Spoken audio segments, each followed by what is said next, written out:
বাংলাদেশের বর্তমান পরিস্থিতিতে ভারতের প্রধানমন্ত্রীর হস্তক্ষেপ চেয়ে চিঠি দিয়েছিলাম। আজকে একথা জানালেন বাংলাদেশের সুপ্রিম কোর্টের আইনজীবী রবীন্দ্র ঘোষ।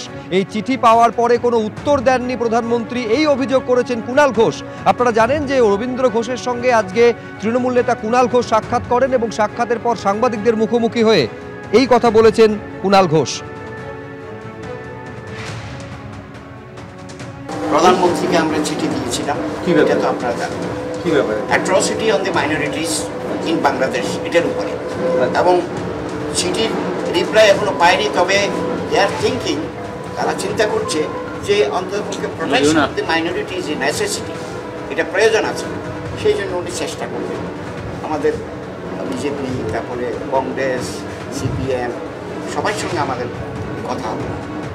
এবার রবীন্দ্রবাবু প্রধানমন্ত্রীকে চিঠি দিয়েছেন, কোনো উত্তর পাননি, এবার তার উত্তর পাননি। ফলে আমরাও তো একটা বিস্মিত যে বাংলাদেশে যে এই সংখ্যালঘুদের উপর হামলা বলুন, নির্যাতন বলুন, বা মানবাধিকার লঙ্ঘন বলুন, বা এই ধরনের কাণ্ড কারখানা, লাগাতার প্ররোচনামূলক সংলাপ, বিনা বিচারে একজন আটক, তো এগুলো তো পশ্চিমবঙ্গ সরকার করতে পারবেন না কিছু। তো বাংলাদেশের উপর যদি চাপ দিতে হয়, বাংলাদেশকে যদি কমিউনিকেট করতে হয় কেন্দ্রীয় সরকার। শুধুমাত্র হিন্দু বিদ্বেষ নয়, ভারত বিদ্বেষ কিভাবে ক্রমশ প্রতিদিন বাড়ছে তার উদাহরণ এই ছবি, যেখানে মার্চ ফর ইউনিটি অর্থাৎ ছাত্রদের তরফ থেকে যে জমায়েতের ডাক দেওয়া হয়েছিল সেখানে ভারতের বিরুদ্ধে স্লোগান উঠল। দেখুন,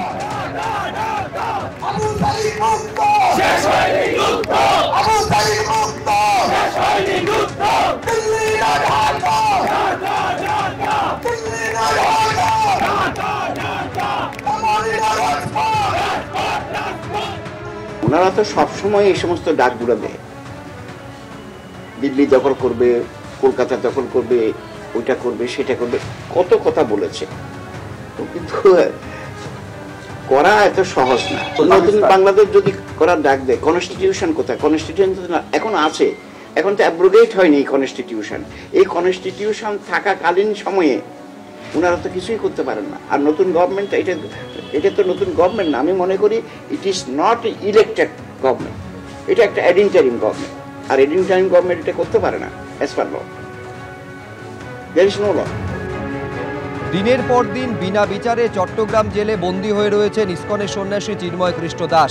এই হিন্দুদের ওপর অত্যাচার এবং নির্যাতন যেন বন্ধ হয়, নতুন বছরে তার যেন পুনরাবৃত্তি না হয়, এই আবেদনকে সামনে রেখে প্রার্থনার আয়োজন করেছিল আজ ইসকন কলকাতা শাখা। বেলা 12টায় অ্যালবার্ট রোডে ইসকনের যে প্রধান শাখা, সেখানে এই প্রার্থনার আয়োজন করা হয়।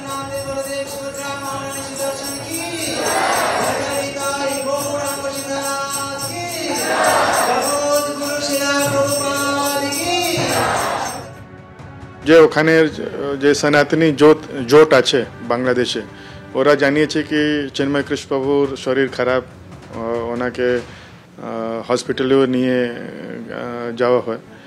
তো ওনার স্বাস্থ্য নিয়ে আমি নিজে অনেক চিন্তিত, কেন কি আমরা জানি কি 25 নভেম্বরকে যখন ওনাকে গ্রেফতার করা হয়েছিল, তার আই থিঙ্ক 2 या 3 দিন পরে যখন এক ব্রহ্মচারী, অন্য ব্রহ্মচারী ওনার ওষুধ দিয়ে জেল থেকে ফিরছিল, ওকেও গ্রেফতার করে নেওয়া হয়েছিল। তো আমি যত জানি 3 থেকে 4 ব্রহ্মচারী জেলের ভেতরে আছে, ওনার যারা ওনাকে হেল্প করছিল, ওষুধ দিচ্ছিল।